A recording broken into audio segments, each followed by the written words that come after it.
Miss Gray Educates, brought to you by Gray Education.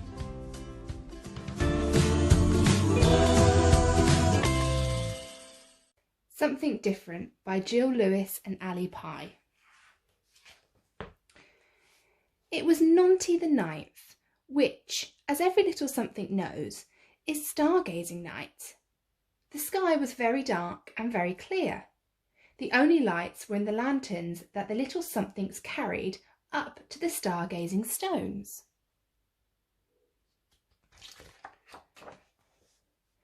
Everyone found a space, pulled out their bingo cards and stared up at the sky. Everyone, that is, except Bob, who was doing something different.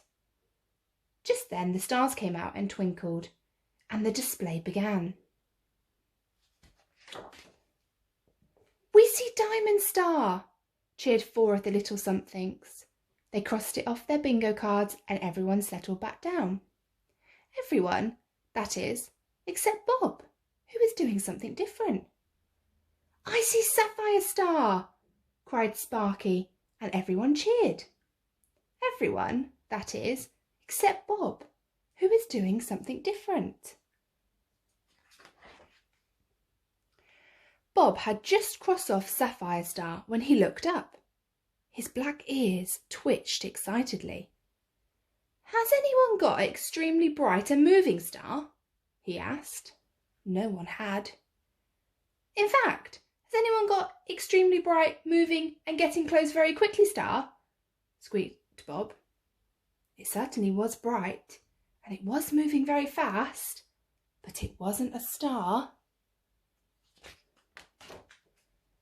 The thing came nearer and nearer. It got bigger and bigger. The little somethings huddled closer and closer. The thing landed beside the stargazing stones. Thump, bump. The little somethings were terrified. Then the door opened. The little somethings stared and held their breath.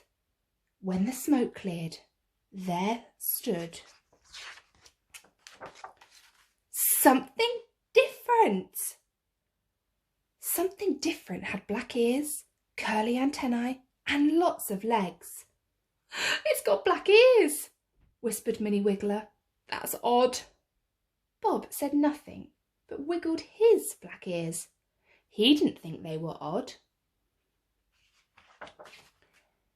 Something different stared at them, and its curly feelers wobbled.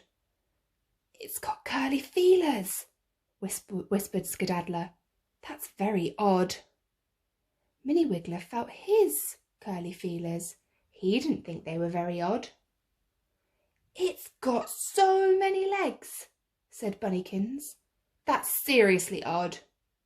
Skedaddler looked at his little legs. He didn't think having lots of legs was odd at all. "Zoof!" said something different, and it pointed at the sky. "Run and hide!" yelled Minnie Wiggler.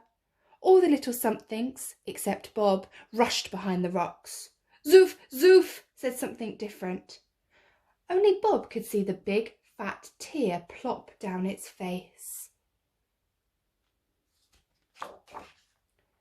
Suddenly, feeling sorry for it, Bob marched straight over and shook hands. All the little somethings gasped. "It's just like us," Bob called to his friends. "Zoof!"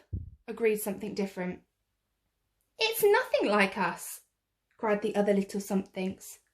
"Oh, but it is," said Bob. "It's got curly feelers. But so has Minnie Wiggler. It's got lots of legs, but so has Skedaddler.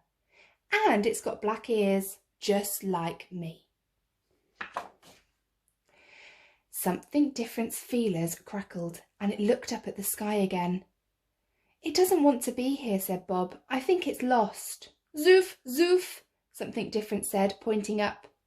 "You see," said Bob, "it's trying to show us where its home is." "We need my star map," said Bob, spreading it over the stones. "Zoof! Zoof!" Something different said, pointing up to somewhere else. Ah, said Bob, you lived there and we're here. You turned left instead of right. Something different did a happy dance because now he knew how to get home. Everyone laughed and joined in.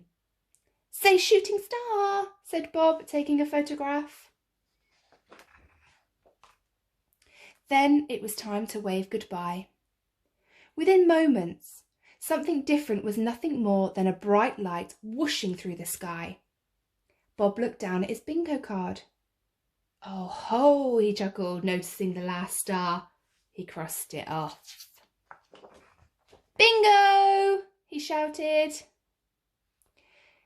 Here is your bingo card.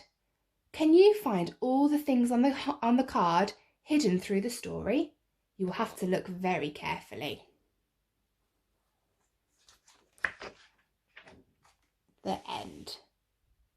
Miss Gray Educates, brought to you by Gray Education.